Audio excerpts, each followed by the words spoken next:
పోలవరం ముంపు ప్రాంతాల్లో ఈ ప్రాంతం కూడా ఉంది కదా, పోలవరం నిర్వాసితుల కోసం చంద్రబాబు గారు R&R ప్యాకేజీ కింద నష్టపరిహారం చెల్లించారు. అందిందా? అందింది. ఎంత వచ్చింది? 10,20,000. ఓకే. గతంలో భూముల కోసం కూడా చంద్రబాబు గారు 2017లో నష్టపరిహారం ఇచ్చారు. అప్పుడు అందిందా? అప్పుడు ఆ భూములు అందింది. ఎంత అందింది అప్పుడు? అప్పుడు ఎకరాకు వచ్చి 10,80. ఏంటి పండగ ముందు మీ అకౌంట్లో డబ్బులు పడ్డాయి, ఎలా అనిపిస్తుంది? మంచి సంతోషంగా ఉంది, మంచి న్యాయం చేశారు.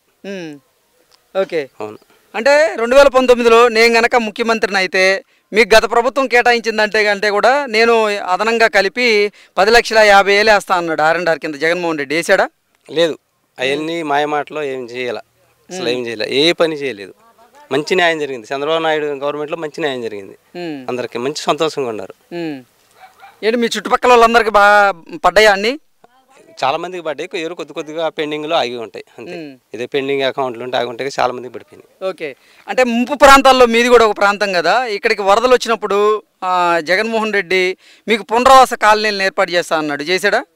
పునరావాస కాలనీలు ఏమి లేదు, ఏం చేయాల. అంటే మాయ మాటలు చెప్పి గత ప్రభుత్వం అయితే మిమ్మల్ని దగా చేసిందా? అవునవును, దగా చేసింది. మాకేం న్యాయం జరగలేదు. చంద్రబాబు నాయుడు గవర్నమెంట్లోనే భూములకి పడ్డాయి, R&R పడ్డాయి, మంచి న్యాయం జరిగింది. ఇప్పుడు పోలవరం నిర్వాసితులకి చంద్రబాబు గారు R&R ప్యాకేజీ కింద డబ్బులు వేశారు. మీకు అందినాయా? ఎంత వచ్చినాయమ్మా? 10,20,000 వచ్చినాయా? పండక్కి ముందు కరెక్ట్ గా చంద్రబాబు గారు మీ అకౌంట్ లో డబ్బులు వేయబడేలా చేశారు. ఎలా అనిపిస్తుంది? మంచిగా సంతోషంగానే ఉందిలేండి. తీసుకున్నాం చెప్తాను, వచ్చినాయి అంటాను. ఆపద మీద ఆడలేంత బాధ లేదండి మాకు, ఉన్నమాట వాస్తవంగా చెప్తాను.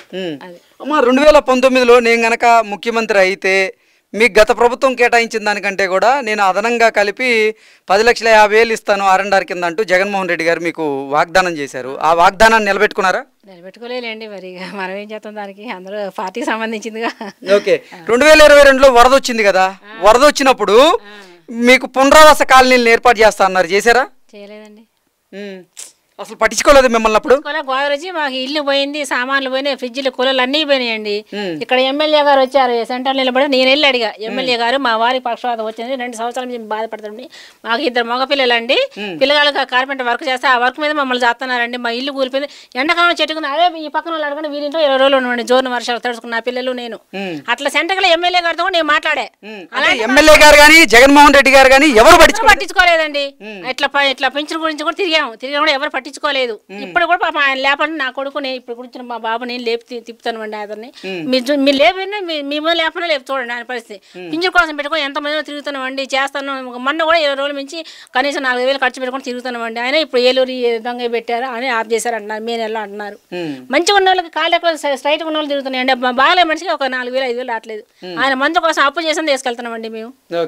అట్లుందండి మా పరిస్థితి. లేకపోతే మేము అబద్ధం ఆడే వాళ్ళం కాదు, ఏదో ఎగ్గొట్టిపోయే వాళ్ళం, ఇలాంటి వాళ్ళం కాదండి. ఉన్న వస్తున్న పడి సంతోషంగా చెప్తాను అండి. అది